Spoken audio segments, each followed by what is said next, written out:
In this crazy world, we have a lot of questions. This show will help find those answers. Top Secret News is a show dedicated to bringing topics such as UFOs, abductions, implants, Men in Black, Area 51 underground bases, disclosure, weather manipulation, cryptozoology topics, and so much more. Host Christina George is no stranger to the airwaves and will be your host. Now, your host of Top Secret News, Christina George. Hello, everyone. Welcome to Top Secret News Radio Show. For many of you, this may be the first time that you're seeing this show. For many others, you probably know the show very well. I have been actually hosting this show for close to 10 years and had to take a little hiatus for a couple of years, and I am back. And not only am I back, but I am on a new network, obviously. I just want to say thank you so much. This is such a great opportunity and such an amazing network to be with. That being said, I just want to say for our debut show, I definitely have been looking forward to having this guest on. My guest actually was on my show maybe 4 or 5 years ago. I actually did probably like a 4 or 5 part segment on the Rendlesham Forest incident in the UK. And I'm happy that I get to come back tonight with Gary Heseltine, who is actually my guest tonight. We have so many updates, and the synchronicity of all of this is just amazing. Again, I've been following this for quite a long time. Gary's actually an ex-police officer, a detective. He had been following this for a very long time and was reporting on it. They were working on a documentary for it, so many things. So I am so happy that I get the opportunity to come back and have Gary on the show, get updates, especially right now, because with everything that's going on, obviously here in the US with disclosure, it's always great to have people who have experience that have been fighting the government and, the acknowledgement of, actual UFOs and contact. So super looking forward tonight to our guest.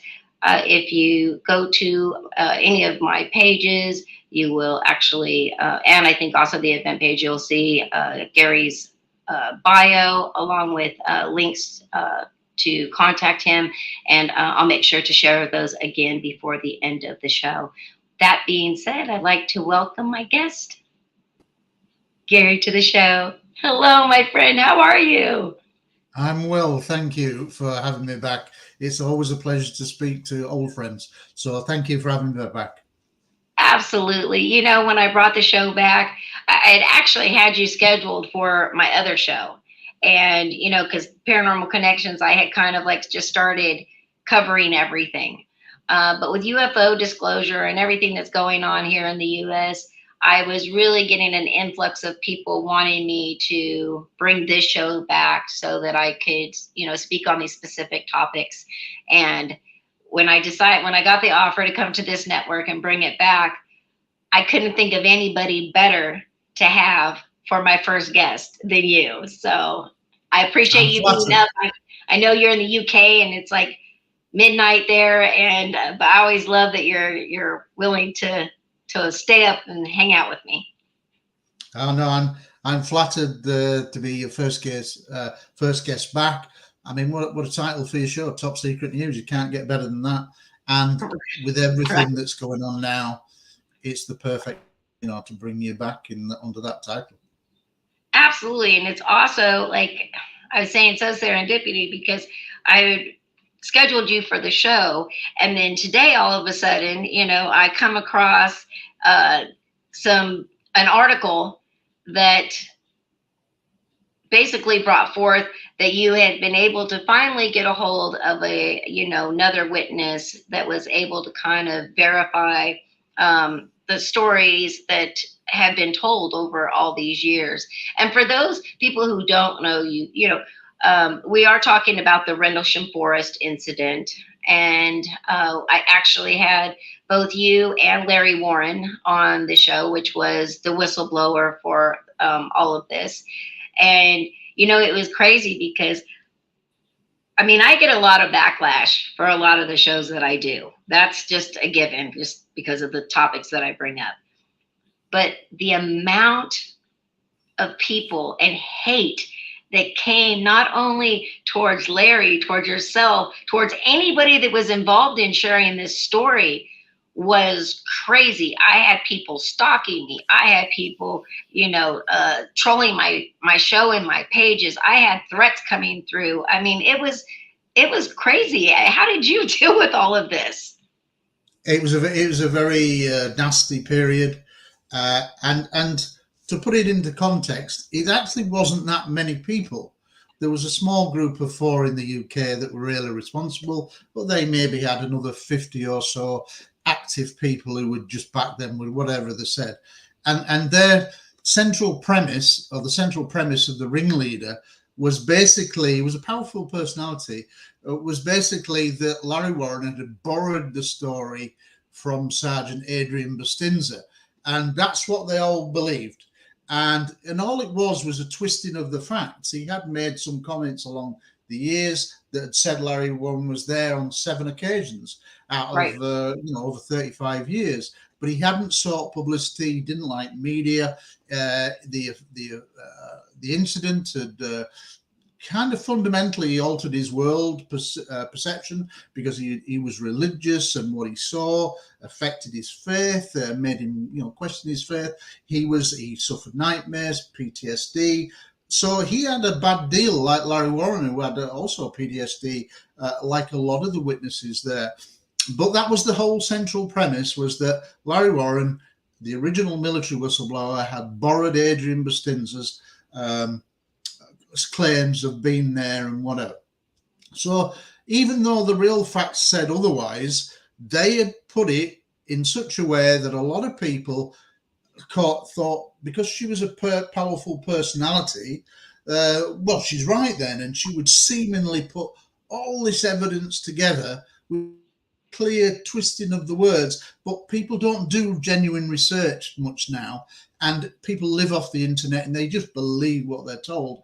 The internet is really like the Wild West. It's unregulated. People can basically say anything, and at that time get away with anything. So basically, if you disagreed with that viewpoint that they had, you then became a target for vitriolic trolling. And what I mean by trolling is not somebody that disagrees with you. That's fine to disagree, but when you start calling people swearing, effing at this and effing that, and he's this and he's that, which are complete lies, that's when it steps over the mark. And for me, that's really where the internet should be regulated. And especially as a former detective, I think we're crying out for regulation, because, if you call somebody a liar or a fraud, that if somebody says to me you're a fraud, that infers that you've got a criminal conviction for fraud, for scamming somebody. Well, I haven't, Larry Warren hadn't, but these people can get away with anything.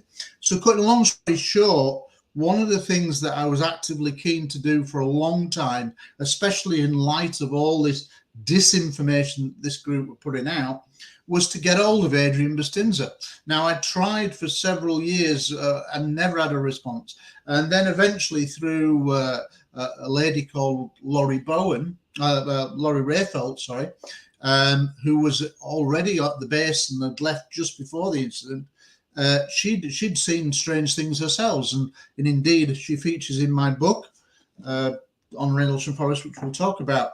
But she'd had a sighting earlier duty, and then left just before the main events in December. But she knew Larry Warren, trusted him, liked him, whatever, believed him. Now, eventually, when I said I was writing a book, she eventually was able to contact Adrian Bustinza, and she said, no, he's a good guy. He's trying to do the job properly. He's only interested in the truth. will you speak to him? And she persuaded him, I guess, to say, okay. So one day, and this was, there were 2 or 3 attempts to get hold of him that didn't work out. And eventually, like I say in the book, I had a 4.5-hour transatlantic phone call. Now, for me, this was like 11 o'clock, 12 o'clock at night, like this. And, we ended up talking all through the night. He's obviously in the States, I'm in the UK. But the bottom line was that he confirmed that Larry Warren was indeed there, but not on the night that we all thought it was. He said it was on another night of UFO activity that he'd been involved in. And no, he'd never said that before.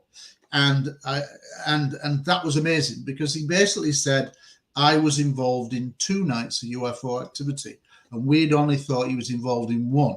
So this came as a big surprise to me. And when I asked him to tell me about the second night of activity, that's the night there was a second landing.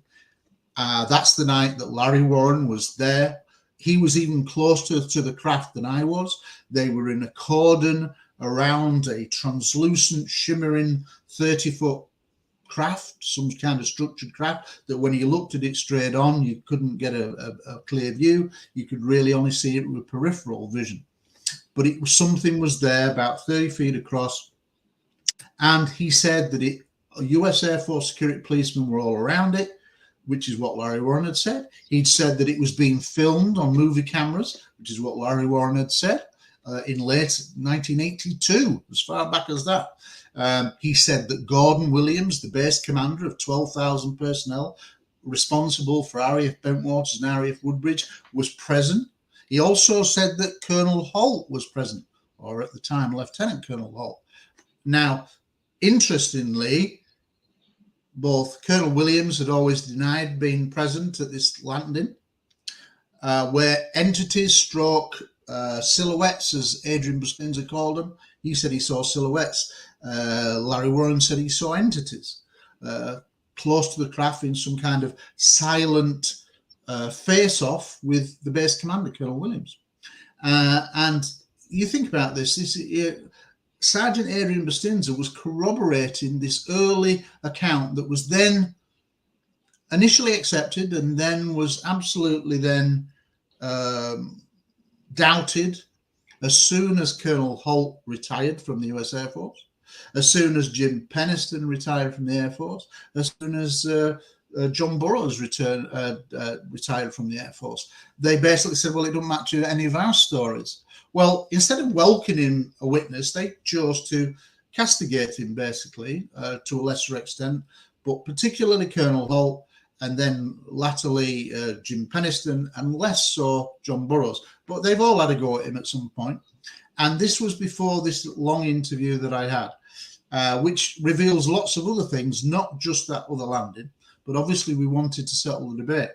And basically he's saying that it was another night. Now, when he says it's the field, he doesn't really have a clear distinction between a field and a forest. He said, for me, it was foreign territory. I'm walking through a forest and then I'm on flat land. So he links it all together. But suffice to say that the incident itself of a second landing, that Colonel Williams is there, that Colonel Holt is there, according to Sergeant Adrian Bustinza. It's filmed, security cordon around it. It's absolutely electric, and it confirmed and corroborated. Now, people may not realize what a kind of a stellar witness Sergeant Adrian Bustinza is. He had something like a 4-year military US Air Force career, and then he had a law enforcement career for another 32 years, I think it was, and then he got into corrections, working with prisoners. So he's maybe had 40 years of kind of policing and working with offenders. Now, you can't get a better kind of reputation than this guy. He's a stand-up guy, but very, very reluctant to talk about this because it affected him a great deal. And what he also didn't want to do for so many years was he didn't want to get involved in all the fighting, the infighting that was going on between the witnesses. Because here's the thing. Colonel Holt retired in 1991. The Right. case really hit the public domain when it was featured in a big UK tabloid article called The News of the World. That's the tabloid newspaper. And the headline was UFO lands in Suffolk and it's official. And it quoted from what we now know as the Holt Memorandum, the record of the events that had been sent to the Ministry of Defence. Now, that's how it all became famous. And Larry Warren was the first military witness to put his name and say, I was there and I was involved. And he did so for about 8 years until 1991 when Colonel Holt retired. So up until that point, Colonel Holt had really not said anything because he was in the Air Force and wasn't allowed to. As soon as he retired, he then started to attack Larry Warren. As soon as Jim Penston retired in, I think, 1993, he then started to attack Larry Warren. That's rubbish. There was no entities. There was nothing. Colonel Williams wasn't there and whatever. Now, here's an interesting thing that I found in the book, which literally leapt off the page. And I've got to put this into context and tell the story. And it's a good story of how this next bit of evidence plays into this confirmation that there was another landing. Between 1984 and 1986, two American researchers from MUFON, Ray Boucher and Scott Colburn, were doing some research on Rendlesham. So they basically did about 3 years. And in many ways, unless you're a really avid follower of the case and maybe read all the books that have been done so far, you wouldn't know of these people at all.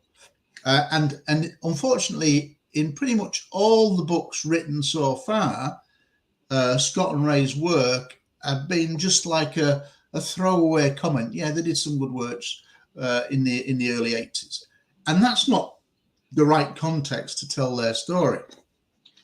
Scott and Ray lived in Nebraska. And when they realized that this American, the Rendlesham case basically involved American servicemen, they thought, well, I think this is a pretty important case. We'll go and meet with our senator for Nebraska. And his name was Exxon, Senator Exxon. And they went to meet him and they said, look, there's this UK case and it's getting quite famous. Are you interested? And he said, well, I'm not that interested at the moment. And he basically, they said, well, if we get you more evidence to say that there's something more substantial to this case, will you look at it? And so he basically said yes. Now, one of the things that happened was that Ray Boucher, just out of the blue, thought, okay, I'm going to try to get hold of this Colonel Holt, who by then was a colonel, I think. And so he just rang him up. He managed to get his telephone number and he rang him up out of the blue in April of 1985. Now, bear in mind, this is 6 years before Colonel Holt retires from the Air Force. So he's still under the guise of working for the Air Force, the military. Now, he introduces himself and he says, my name's Ray Boucher. I work for the Mutual UFO Network. I'm a researcher into UFOs.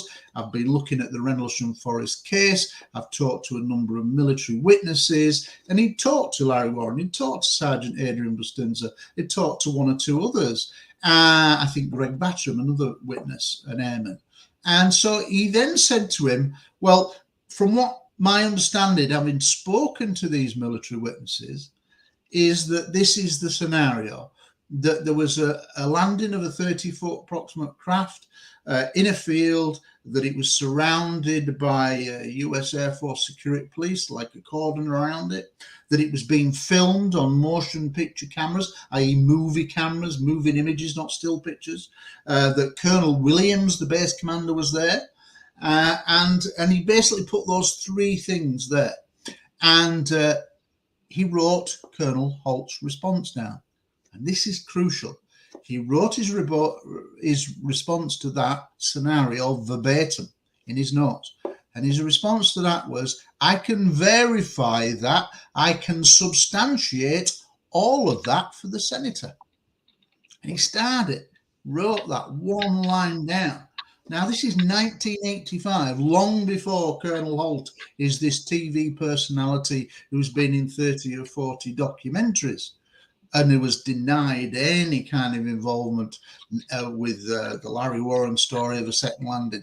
He had totally poo-pooed it. No, there's no landing. It's all rubbish. No entities, no aliens in, as did Colonel Williams. Well, here we have this verbatim admission made in April of 1985. And basically, when I'd first spoken to Ray Boucher, who I didn't know, I read some of his research in old UFO documents, magazines, as it were, then. And I kind of got hold of him on social media, and I said, I don't suppose you've still got your notes from that time. And I didn't think he would have, because it was the 1980s. And I think this was 2018 when I first contacted him. And he said, well, I probably still will have somewhere. And I'm thinking, well, yeah, he's probably just been polite and I'll never see them. But anyway, about 3 weeks later, I suddenly get an email from him saying, I've scanned all my research papers. I found them. I scanned them all, and there's 345 pages of my research notes with Scott over this 3-year period. So I went, wow. And I'm kind of like an eager beaver when I get something like that. I can't let it go. I can't just say, well, I'll do a bit today, I'll do a bit tomorrow. I read it in one go and just worked through the night because I was so excited to see what he got. And literally, this is where this story of this telephone call came in. And it's got it written verbatim. And for those people who try to defend what I'm saying, who try to cast doubt that Holt made this admission, I also tender this, is that what happened was that having met with Senator James Exxon and kind of got him interested, when Ray Boucher went back to Exxon trying to telephone him and say, look, I've got this interview and this admission from the deputy base commander, he wouldn't get a reply from Senator Exxon. Suddenly the mood had changed, and he'd ring up his staffers and say, can you get a message? Can you get him to ring me? And they'd say, no, he's busy. And basically, he never got to speak to him again. But what he did get told by one of the staffers was that Colonel Holt had actually gone and met with Senator Exxon. And suddenly, coincidence or not, everything had changed. Now, Ray Boucher was not someone to be put off lightly. So what he did was he wrote letter after letter after letter to Senator Exxon saying, look, I brought you this evidence. Why aren't you replying to me? Blah, blah, blah. And in his letters, a couple of which are highlighted in my book and reprinted, he would write out a detailed paragraph of the circumstances that led to that admission by Colonel Holt. And in it, he would say, on such and such a day, I rang Colonel Holt. I told him who I was. I gave him the scenario. And at the end, blah, blah, blah, he said, I can verify all of that for the senator. So there was no ambiguity. This was verbatim. This was, in my mind, as a former police detective, a standalone, clear admission made long before Colonel Holt public eye, and it stand as a really good admission. So if you think about that, not only do you have Sergeant Adrian Bustinza corroborating Larry Warren's original account in late 1982, you now had Colonel Holt actually admitting it way before he retired that it had happened. Everything that Larry Warren had said had happened. And it begs the question, where is that film? Larry Warren always believed that it went across to Germany and then was flown to Washington, D.C. Well, we're aware of other films that have been taken over the years, and they end up in Washington, never to be seen again, presumably in a vault somewhere at the Pentagon. But that doesn't detract from the genuine admission written down verbatim that Ray Boucher got. And when you put text, that's a very powerful admission for me. And the fact that later on Colonel Williams says, no, it never happened. I was never there.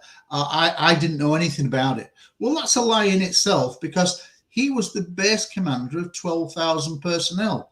It was the top strike base in Britain and Europe. So if the Soviet Union had come down through Denmark and all that kind of from the north towards the south and Europe or Central Europe, it would have been his aircraft from the squadrons at RAF Bentwaters and Woodbridge that would have tried to halt the Soviet advance. Now, for him as the base commander not to know that something is going on in the forest involving what we now think on at least one of the nights, and this is a new thing that came out in the book, I had 3 servicemen admit that their shift had been held over.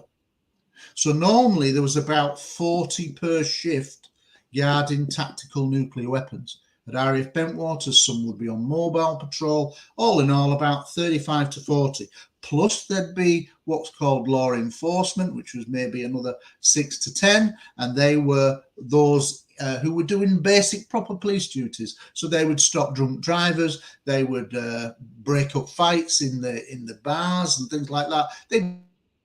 But the majority of people were involved in guarding tactical nuclear weapons. So you might have had, say, 40 to 50 US Air Force security police and law enforcement. Law enforcement is basically a police officer.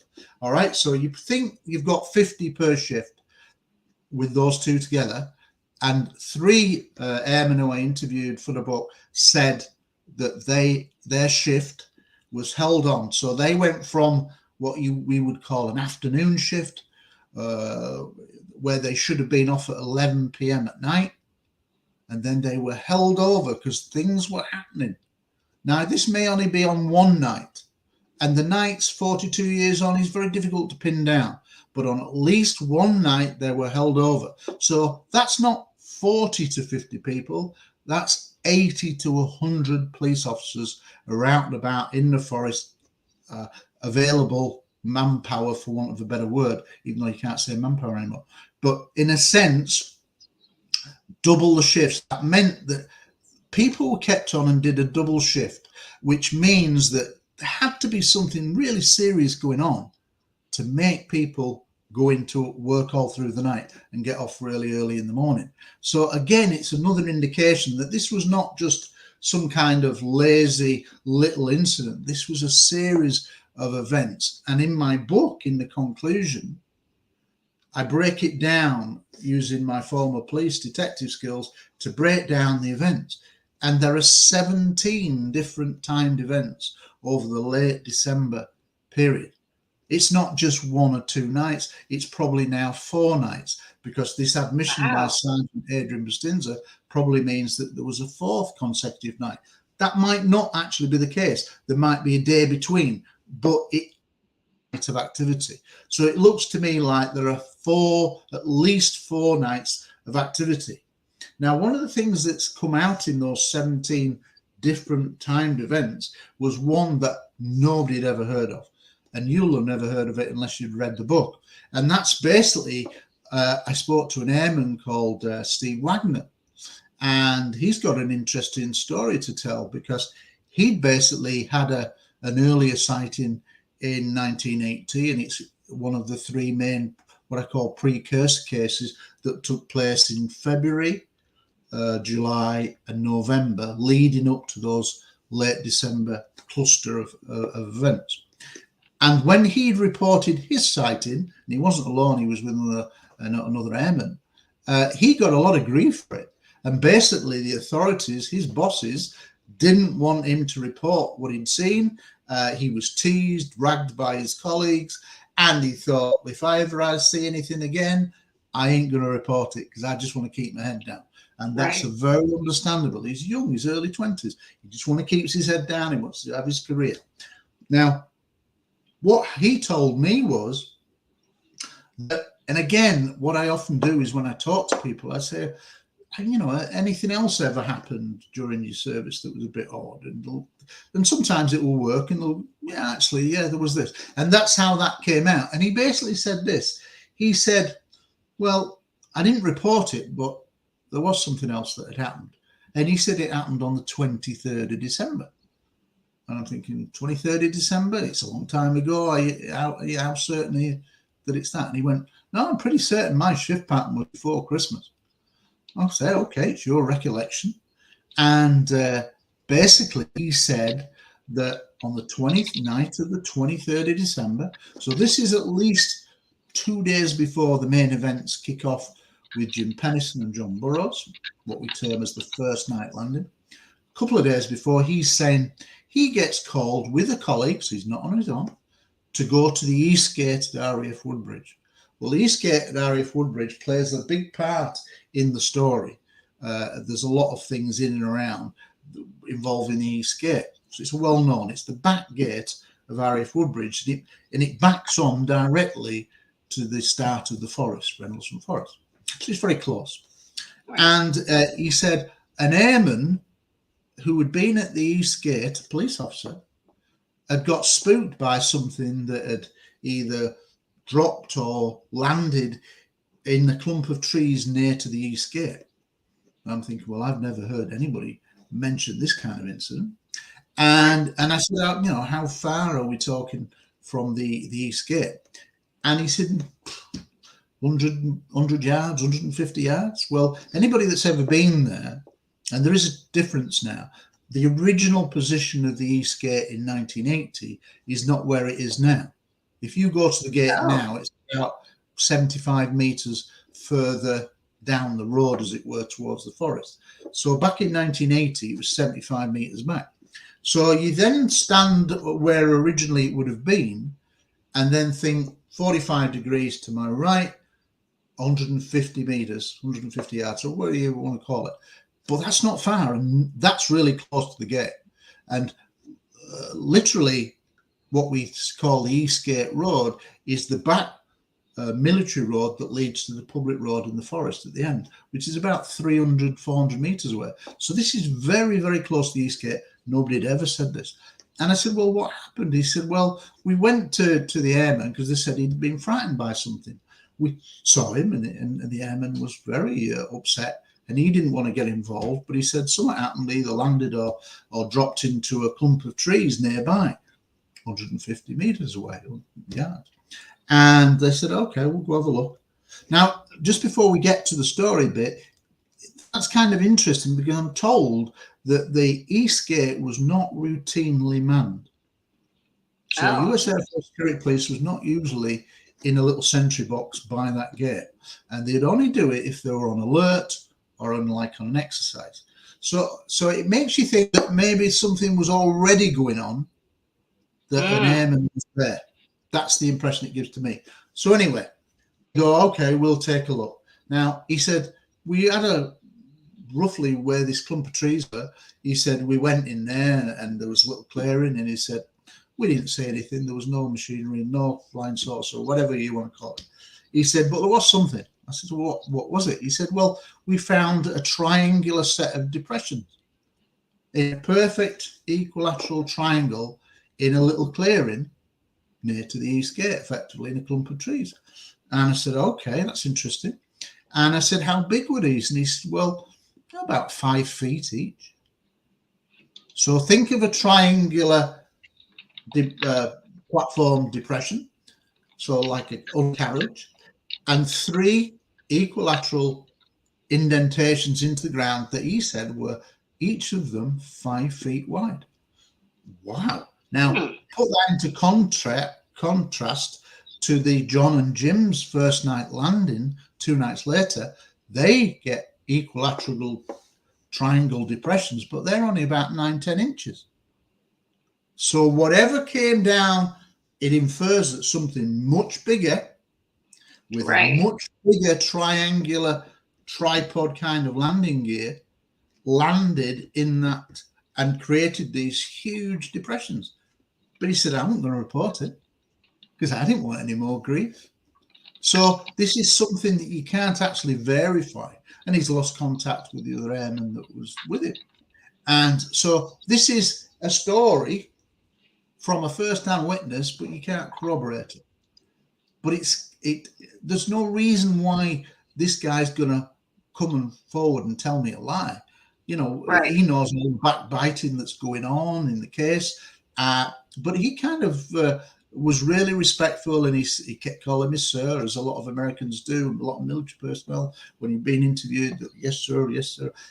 And he wanted to tell the story because he wanted to kind of get things off his chest, which is what happened with a lot of the witnesses, including Sergeant Adrian Bustinza.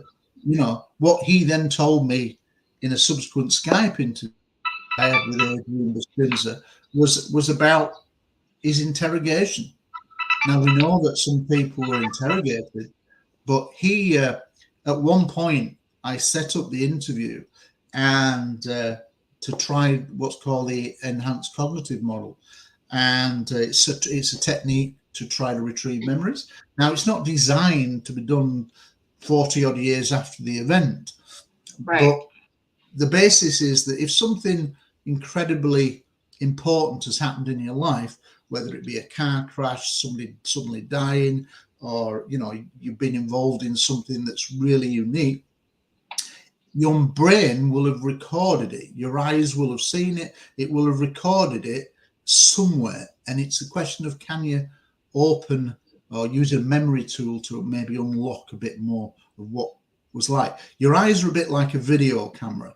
They see and take in much more detail that you can ever recall, but it's like a running movie camera. And it's a question of just trying to trigger into that with memory tools. And will you let me try for this? And all it is basically asking him to concentrate, set it up in the right way. And then at some point you say, right, I'm now going to hand over the interview to you. And when you start speaking, I will not interrupt you for however long you talk. And he talked for about nearly 2 hours without me interrupting. Now, imagine you doing that as a radio host, not to interrupt and clarify, and as a detective, not to interrupt and clarify. But it's called the first account. And when somebody's in the zone, you just let them flow. Right. Because they might be retrieving fresh memories. And as soon as you say, yeah, but was it a brown door or a red door? It affects their train of thought and it may be gone forever.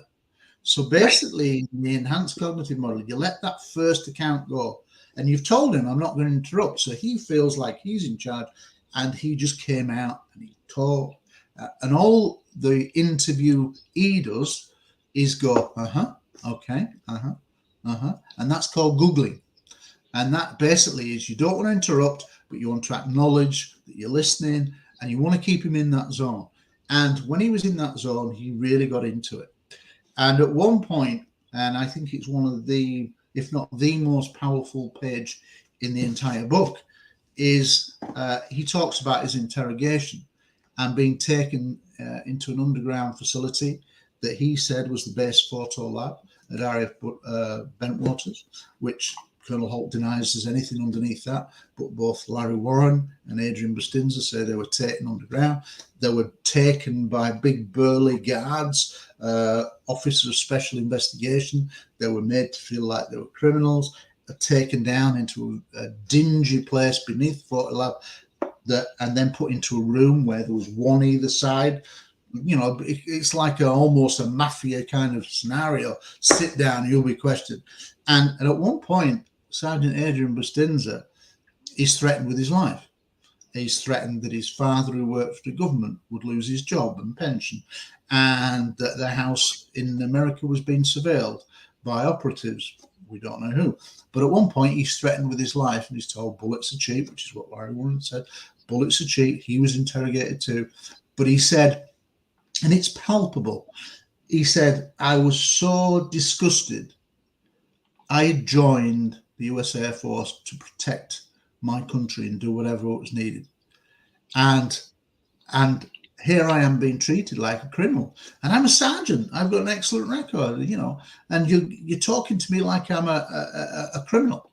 And threatened with my life. He was disgusted. And he said, when they threatened his life, he basically just wanted to get out there because he was really struggling to cope psychologically with what was going on. And he said, afterwards, I was so disgusted, I wanted to go AWOL. absent without leave. He wanted to desert, and he loved his country, and he loved, being in the Air Force. And there he was made to feel like a criminal. Now, not enough is made about his interrogations that have been acknowledged by Colonel Holt, who said, the men were given dubious interviews and practices that shouldn't have happened. At least 2 of them were injected with sodium pentothal or some kind of truth serum to elicit more information. And here's an interesting thing. He said, I gave these people a statement. I asked for it and never got it.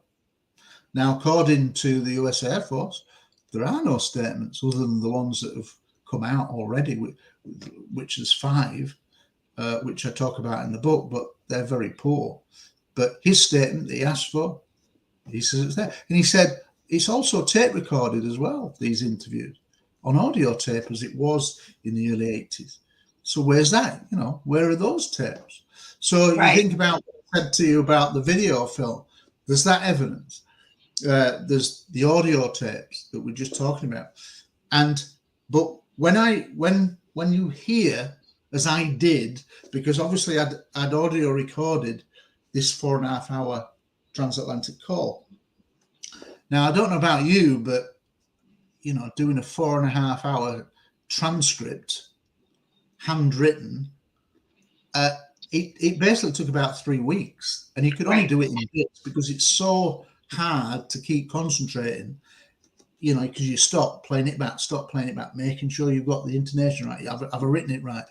And anyway, suffice to say that when I was writing a segment, because obviously you can't relate all the pages of the 4.5 hours, as it'd be about 400 pages, just that alone. So you can't do it. So you take the highlights out. And I remember reading my notes back and playing it. And when I started proofing for the book, and I also do this with the magazine, UFO Truth magazine, is that whatever articles come in, I then read it back. And if there's a section of live voice that's quoted in comments, I do the voice. I put a voice on, a bit like an actor, to bring it to life, see how it reads. Well, when I did it with Adrian Bustinza, who'd been talking non-stop for 2 hours, and it's in amongst this period, when he's in this really concentrated, dark place of being interrogated, when I read it back like as an actor, it was like, wow, that's palpable. So if anybody's not read the book, I suggest that you do for that alone, because it gives you this sense of disgust at his treatment in a way that I've never seen anyone bring this up again to do with Rendlesham. And it's so powerful when you do it in that way. And, there's so many things I could say. Oh, I'm sorry. No, Karen. No, I just have a quick question because, I think when I first covered it, this story, I knew about the first 2 incidences. So it sounds like from the research you've done that there could have been many other incidences. Okay. Something that always, stood out to me was the fact when they were talking about that it was filmed with like cinema cameras. Yeah. And again, we do know that, even like with the Roswell crash, there's again many other incidents where they as well have filmed. Do you think that this was continuing to happen? And then, when it happened, one of the other nights they had the film crew or they had the cameras ready this time, or where do you think that I think there is an element of that. Strangely, Larry Warren had always said that he has always felt that it was like a planned event because of the way it was set up. And, you think, well, okay, what evidence is there to back that up? But in light of we're now knowing of other incidents, that we're not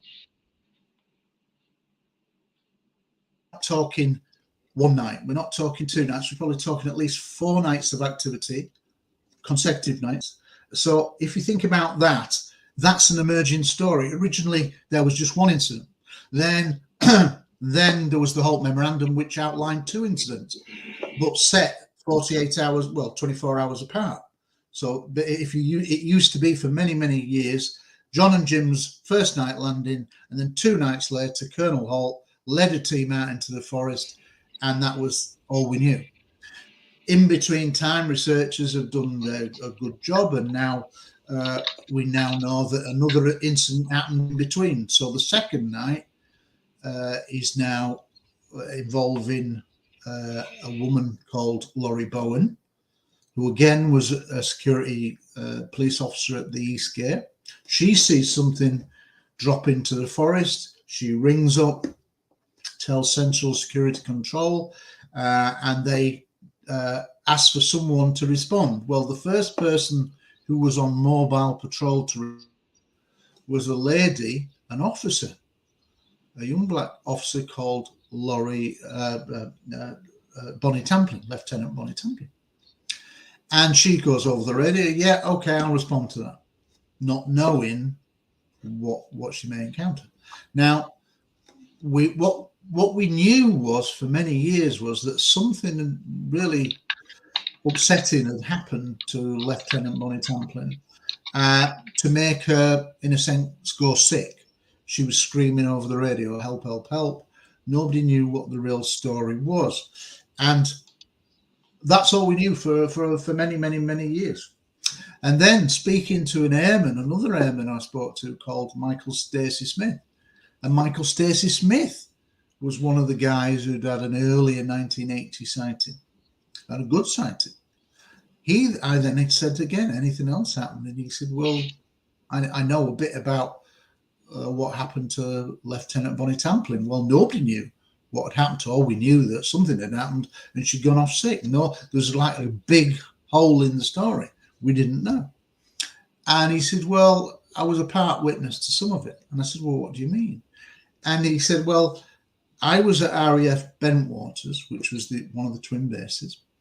And he said, an officer came up to me and said, go to the back gate of RAF Bentwaters, which is called the Butley Gate. And it opens up onto a little rural country road that links the two bases, basically. About 3 miles between the two. And it was like, get down there quick, open up the back gate. And he didn't know why, but he's following orders. So he gets to the gate, opens up the gate, and then he sees within seconds at least 3 or 4 US Air Force security police vehicles coming out in a convoy at speed.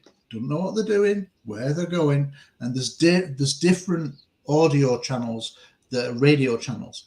There's not just one, there's at least 3, possibly 4 radio channels. And he can only access the one he's on. So basically, he don't know what's happening. But there's something urgent. He observes these vehicles going out. Now, about 10 minutes later, one of those convoy vehicles comes back on its own, and it's been driven by Sergeant Robert Ball. And if you're out there, Sergeant Robert Ball, please contact me, because you've never really been asked the right questions. You've done a couple of little TV interviews, but you've never been questioned about this. And I think you know a lot more. If you get to hear of this, get to read the book, please contact me. I'd love to find out more and interview you. So anyway, basically, he's driving, and the front seat passenger that Michael Stacey Smith sees is Lieutenant Bonnie Tamplin. And she's disheveled. She's crying uncontrollably. It looks like she's been roughed up. She ain't got a berry on. She's, unkempt. And she's distraught. And he drives in, thinking, what happened to her? I don't know. But off she comes in.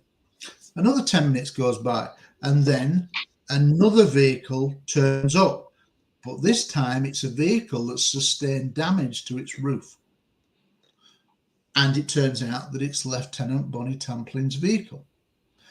And it looks like it's been rolled. It's gone into a ditch or something like that. It's crashed onto its side.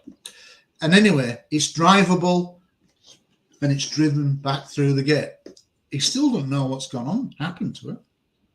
Now, bear in mind, nobody knew this story until I spoke to Michael Stacey Smith. Nobody knew this. So until the book comes out, which has been out since February now, nobody knew this. And basically, he went, after he closed the gate, he goes to see a sergeant in the control room that he knows, he's good friends with. And the sergeant said, I'll tell you what happened if you swear to me on your life that you will never reveal my name. And he said, fair enough, I won't. And he didn't. He didn't reveal the name to me. But he said, I'll tell you the story. So the sergeant says to him, she's driving on the lonely country road between the two bases, going from RAF Bentwaters to RAF Woodbridge. It's on a British rural country road. And then a sphere-like object, maybe the size of a car, pulls alongside of her silently and follows her at hedgerow height. So can you imagine you're driving along and, oh my God, what is that? She's terrified. She loses control of the vehicle. She goes into a ditch. She rolls the vehicle, hence the damage. So he's that first-hand witness to the damage sustained.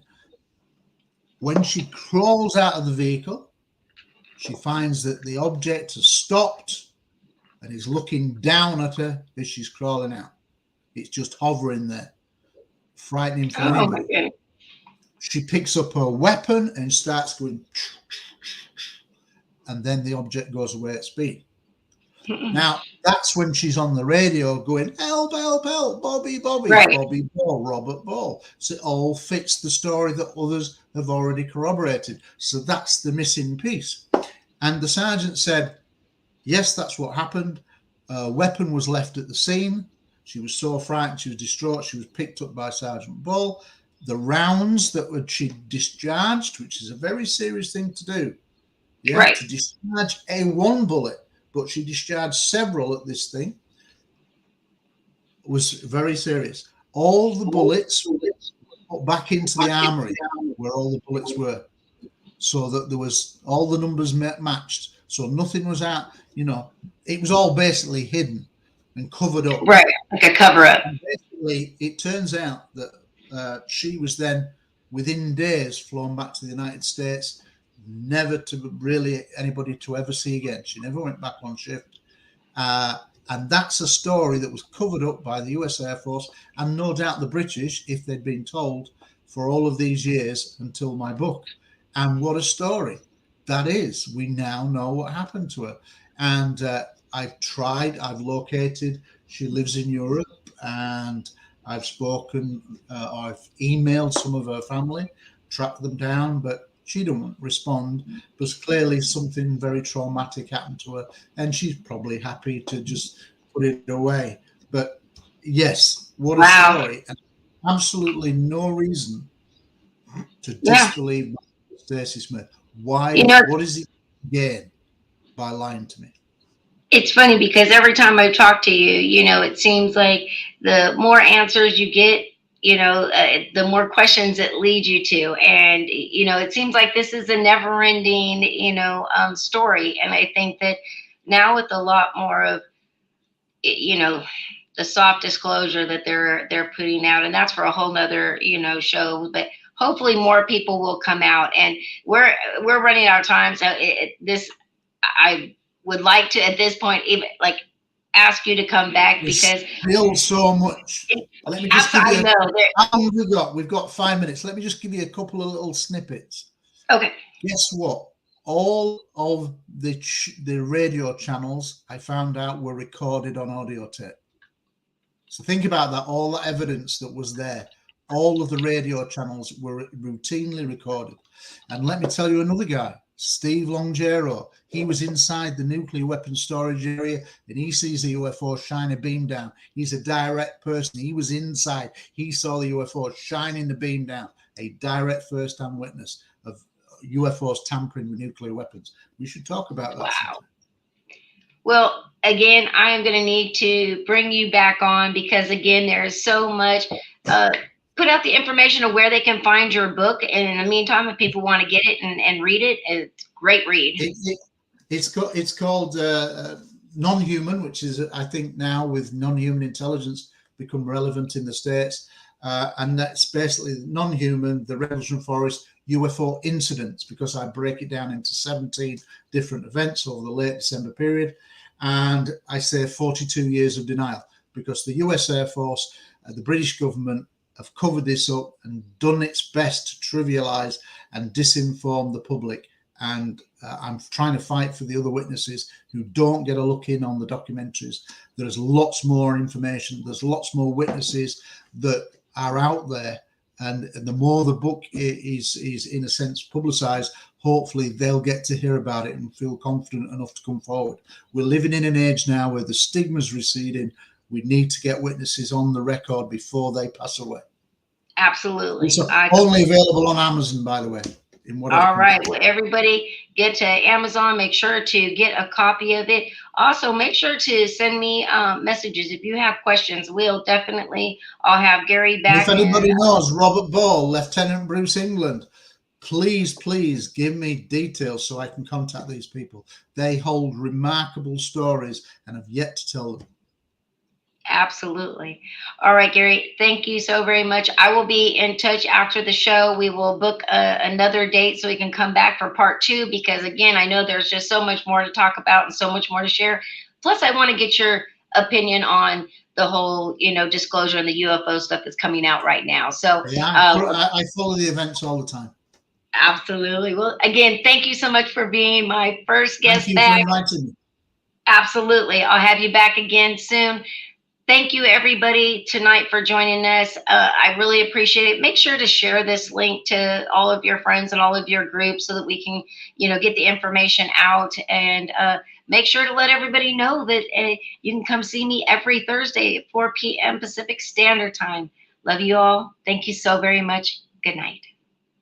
The truth is here and now on WLTK-DB Talk Radio at WLTK-DB.com.